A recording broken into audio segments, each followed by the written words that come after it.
Coaching Insight Podcast episode 7. Kali ini saya Alfalak Arsendatama kedatangan tamu yang sungguh luar biasa. Ini ada Mbak Ananda Prilianti. Ya, Halo Mas Al. panggilannya Mbak Nanda. Dan Mbak Nanda ini self growth coach, juga aktif di korporasi untuk mengcoaching para leader. Dan tema kita sebetulnya di podcast ini, hari ini kita ngomongin soal superpower. Yes. Ya, jadi kita ngomongin soal growth, soal memaksimalkan potensi diri, dan semua orang itu pasti bisa ya kalau dari konsep ini. Dan yang menarik sebetulnya Mbak Nanda ini kan sekian belas tahun aktif di perusahaan ya, Ya, bahkan di multinational company sempat jadi apa posisi terakhir waktu itu ya? Marketing Director untuk Indonesia. Oh, untuk Indonesia. Dan terus abis itu yang menyebabkan Mbak Nanda kemudian switch karir nih sekarang jadi coach itu apa sih alasan utamanya? Ya, sebenarnya waktu itu juga ada triggernya sih ya Mas Al ya. Jadi di titik itu sebenarnya saya ditawarin juga untuk pindah nih ke negara lain sebagai regional marketing director gitu. Dan buat saya ini sebenarnya memang keputusan besar karena ya balik lagi gitu. Saya perempuan, seorang istri, seorang ibu dan lain sebagainya lah gitu. Nah, di titik itulah akhirnya saya juga mulai berpikir mau yang kemana sih gitu. Dan ini panjang ini Mas sebenarnya ceritanya nih Mas ya. Jadi memang juga saya percaya bahwa hidup orang itu tuh ada siklusnya gitu. Dan di titik itu tuh saya ngerasa kayaknya siklus saya sebenarnya untuk perjalanan itu tuh mungkin sudah selesai gitu apa yang saya cari di titik itu, dan saya kayaknya ada pencarian baru lah. Dan coach ini nih menjadi salah satu opsi karena sepanjang karir saya itu juga saya banyak banget dibantu sama para coach-coach gitulah. Jadi dari tahun 2008 saya tuh sudah punyalah beberapa coach. Nah ini juga yang menarik karena saya merasa karena bantuan para coach-coach tersebutlah saya bisa mendaki karir dengan lebih baik dan lebih cepat gitu. Itu sih. Jadi akhirnya karena ya mungkin juga gitu ya Mas ya. Jadi orang bilang kan ada di satu titik kita kayak berpikir ulang mengenai hidup kita gitu. Jadi di titik itulah akhirnya saya memutuskan untuk benar-benar banting setir dan masuk ke dunia ini. Yang ditemukan di titik itu saat itu apa ya? Mungkin lebih kepada belum sampai penemuan tapi baru pertanyaan. Apa yang ingin saya lakukan dengan lebih baik lagi gitu. Jadi itu dia tadi tuh di siklus-siklus tersebut itu kayaknya di setiap siklus tuh kita punya target tersendiri, kita punya suatu perjalanan yang emang harus kita selesaikan. Nah, jadi waktu di masa muda mungkin oke, awal ya, misalnya masih belajar, ya udah kita benar-benar target oriented ke situ. Terus kemudian saya menjalani dunia di korporasi dengan segala target dan achievement-achievement yang saya harapkan. Tapi kemudian itu semua tuh akhirnya mungkin kayak saya haus atau saya lapar untuk sesuatu yang lebih gitu loh daripada itu gitu, dan itu mungkin akhirnya masuk lebih kepada pencarian diri sih Mas. Nah, masuklah ke dunia ini, dunia coaching. Jadi kalau tadi kan kita ngomongin superpower ya, ini kayaknya untuk mengetahui power kita apa, kita mesti nanya dulu ya ke diri sendiri, bener nggak sih kayak gitu? Ya, menanyakan dalam arti mungkin melakukan refleksi, benar-benar emang kita benar-benar melakukan refleksi ke dalam, melihat perjalanan hidup kita tuh sejauh ini tuh sebenarnya apa sih gitu. Nah, dari situ tuh yang saya lihat juga adalah ternyata selama saya berkarir itu tuh bukan berapa sih market share yang akhirnya berhasil saya bukukan, berapa revenue, berapa profit, sebenarnya bukan itu gitu, tapi lebih kepada bagaimana saya pada akhirnya bisa bantu tim saya untuk maju gitu loh. Jadi terus terang saya di satu titik kemarin tuh kayak saya cukup merasa, ya saya bolehlah tepuk tangan gitu ya buat diri saya sendiri karena saya merasa tim-tim saya nih juga bagus loh. Jadi bukan hanya saya yang karirnya naik, tapi tim-tim saya itu juga akhirnya mereka sekarang tuh posisinya bagus-bagus banget gitu. Dan oke, mereka memang apa ya, individu-individu yang memang cerdas gitu. Tapi juga saya sedikit banyak menurut saya juga adalah peran gitu ya, di mana kita kasih kesempatan, di mana kita kasih pendampingan yang kayak gitu-gitu loh Mas. Dan saya pikir superpower saya adalah benar-benar bagaimana melihat potensi orang, kemudian juga mengidentifikasikan, dan terkadang juga adalah sebenarnya bagaimana menempatkan dia di posisi-posisi yang akhirnya mendapat exposure yang bagus gitu. Tanpa saya terlalu maksa jualan gitu loh, ini bagus loh, ini bagus, nggak gitu juga gitu. Tapi dengan saya akhirnya nempatin mereka di posisi-posisi yang bagus, di project-project yang benar, mereka dapat exposure kan. Jadi cara halus itu menurut saya juga akhirnya bantu gitu, tanpa terlalu memaksa. Gitu sih. Kalau banyak orang yang ngerasa powerless gitu ya hari ini ya karena banyak masalah ya, mulai dari pandemi, mungkin juga dia jadi nggak punya kerjaan dan akhirnya minder gitu. Nah, itu apa ya tipsnya buat mereka untuk menemukan powernya gitu? Kalau orang bilang kan sebenarnya kunci utama dari semua itu kan sebenarnya bersyukur ya. Tapi itu kadang-kadang kalau lagi dalam kondisi lagi di bawah banget tuh, bahkan untuk bersyukur aja tuh kayak Iya, berat, pasti. ya kan?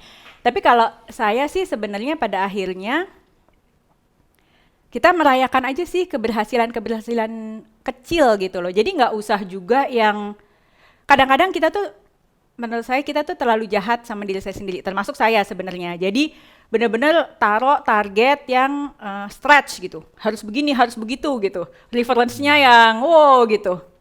Akhirnya kan jadi saya melihat kayak saya tuh bukan siapa-siapa, kayak saya nggak, ya belum, akhirnya jadi yang kena self esteem lah, ya kan, self worth yang kena kayak begitu-begitu kan, padahal juga nggak penting, karena begitu kita tilik ternyata memang setiap hari itu kita ternyata membuat achievement loh. Even kalau misalnya pun kita lagi depresi, habis itu kita berhasil bangun dan berhasil mandi, itu juga sebuah achievement yang tiap orang mungkin juga akhirnya harus menyadari itu gitu.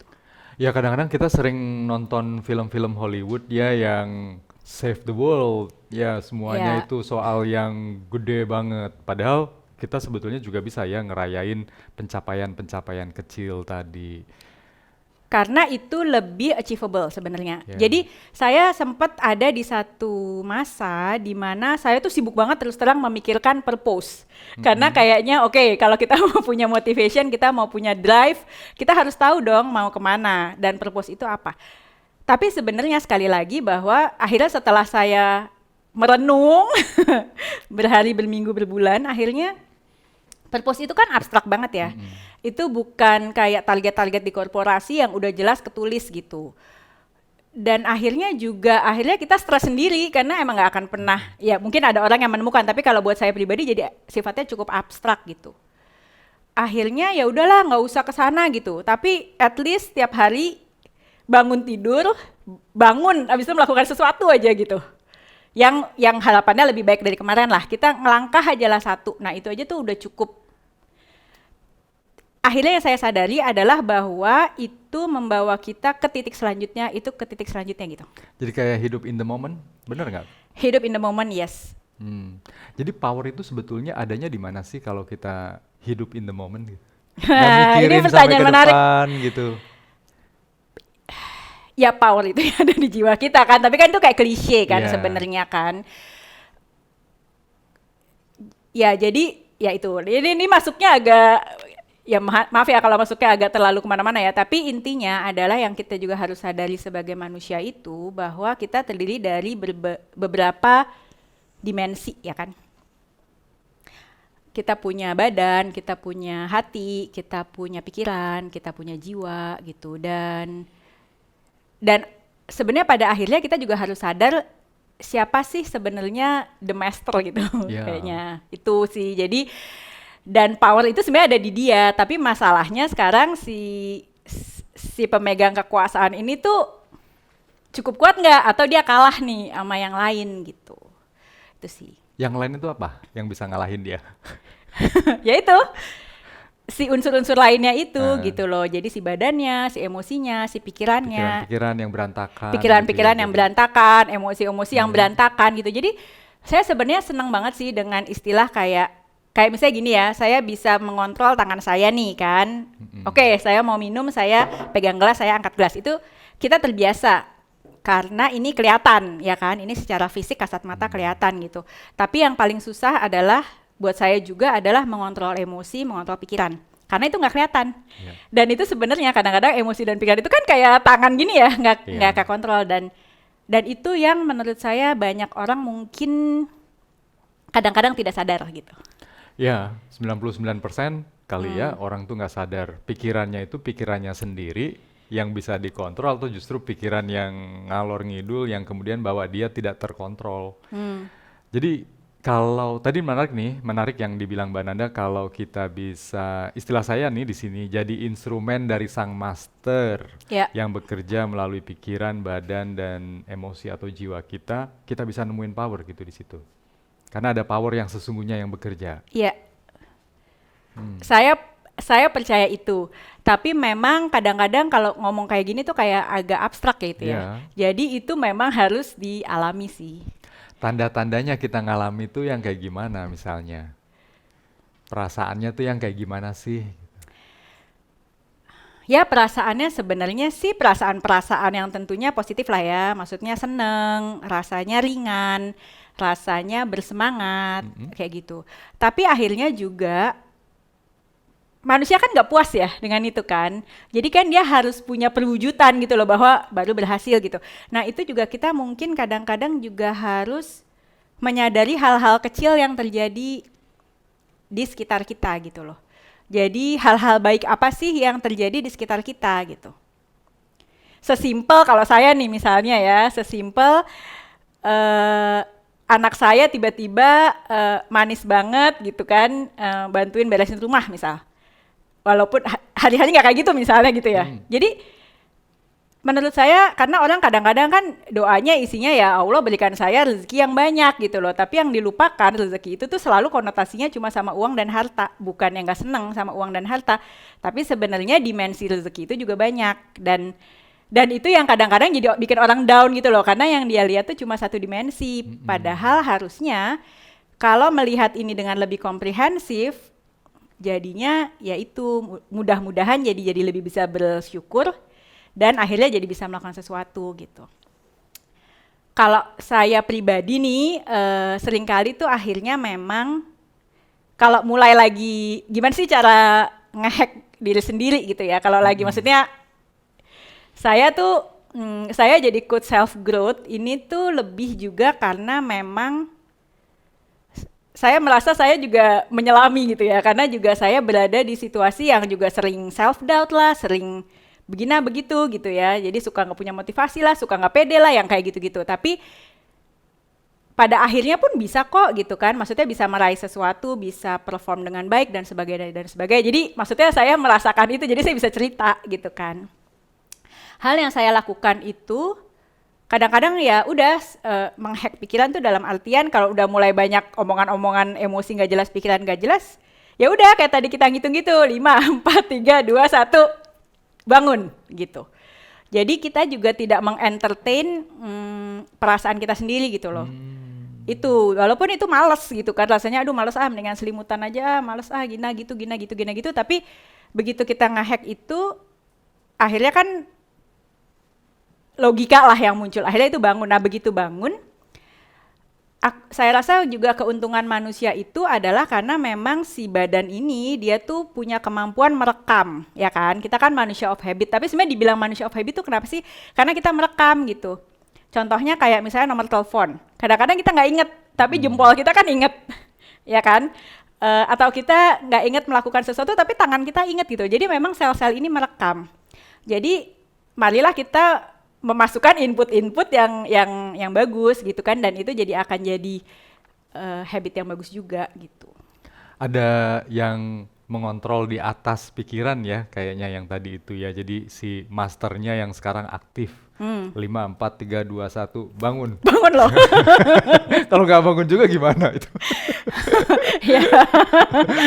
Instruksi kedua muncul. Instruksi kedua. Gitu. Enggak, tapi ya itu beda-beda dan tergantung juga sih seberapa kita pingin untuk keluar dari situasi itu. Jadi kan kita bisa juga dong masuk ke dalam drama kita sendiri gitu. Kadang-kadang saya juga masa bodoh saya emang hari ini lagi pengen males-malesan, lagi pengen sedih aja, pengen bete-bete sendiri.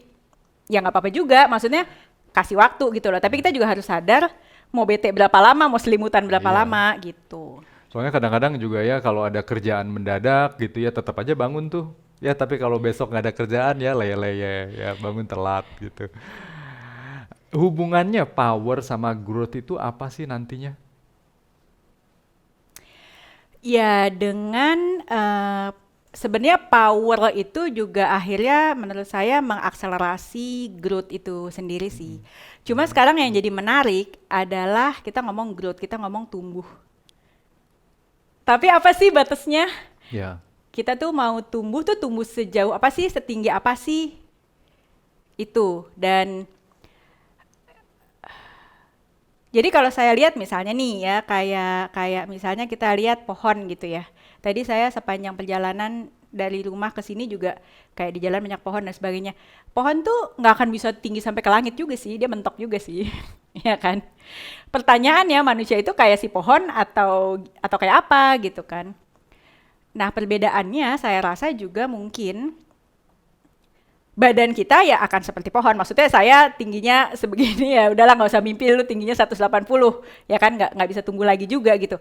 Tapi kan itu dia tadi gitu loh. Sebenarnya masternya tuh siapa sih? Master ini dong yang dia bisa benar-benar sampai tinggi menembus langit dan kekuatan ini sebenarnya juga kita bisa gunakan untuk menaikkan diri kita sejauh itu gitu. Jadi emang nggak ada batasnya. Dalam bentuk apa nanti kita tahu bahwa kita itu udah grow atau enggak ya? Kalau secara fisik ya kita udah kayak pohon tadi. Ukuran, nah ini juga menarik nih, karena ini juga selalu menjadi pertanyaan saya sendiri sebenarnya, pertanyaan saya kepada diri saya sendiri sih, sebenarnya ukurannya tuh apa gitu loh, karena setiap orang punya ukuran sendiri-sendiri, setiap orang punya tingkat kebahagiaannya sendiri, tingkat kepuasannya sendiri kayak gitu.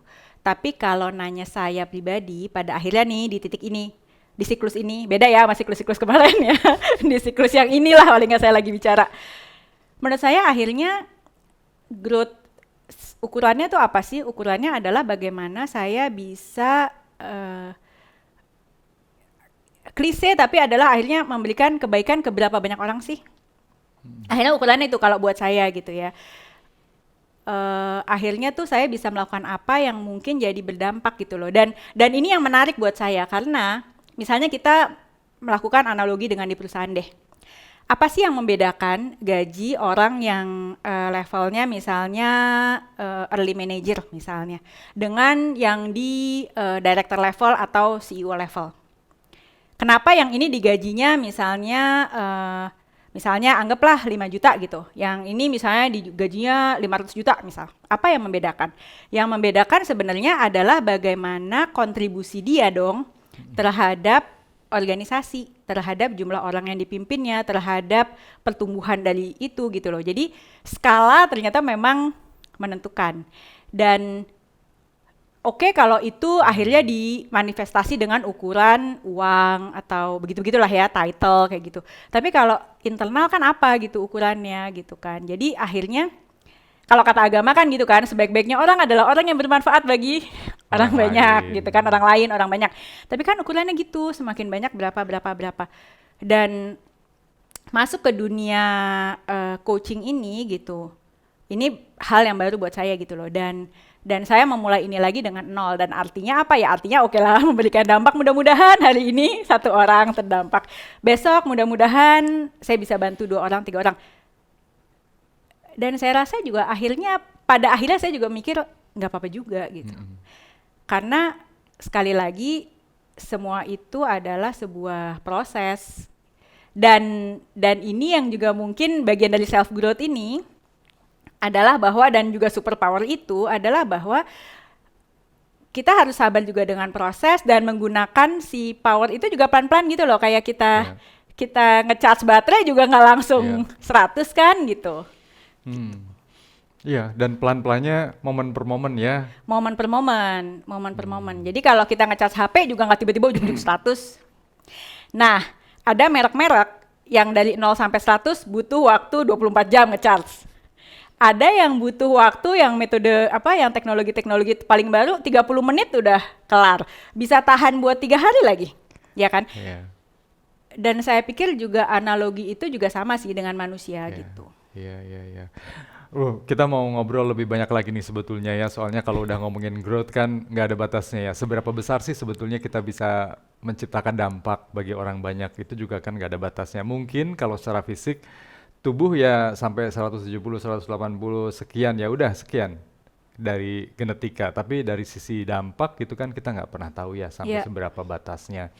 Jadi teman-teman, podcast di Coaching Insight ini Mbak Ananda Prilianti Self Growth udah ngasih inspirasi banyak tentang self growth, superpower, dan mulainya gimana. Ternyata mulainya nggak harus langsung menyelamatkan dunia ya, tapi selamatkanlah momen-momen ini dari pikiran-pikiran negatif yang kadang-kadang membajak kesadaran kita. Jadi nantikan untuk Coaching Insight podcast berikutnya, dan saya akan pastikan mengundang narasumber yang tidak kalah luar biasa. Sampai jumpa.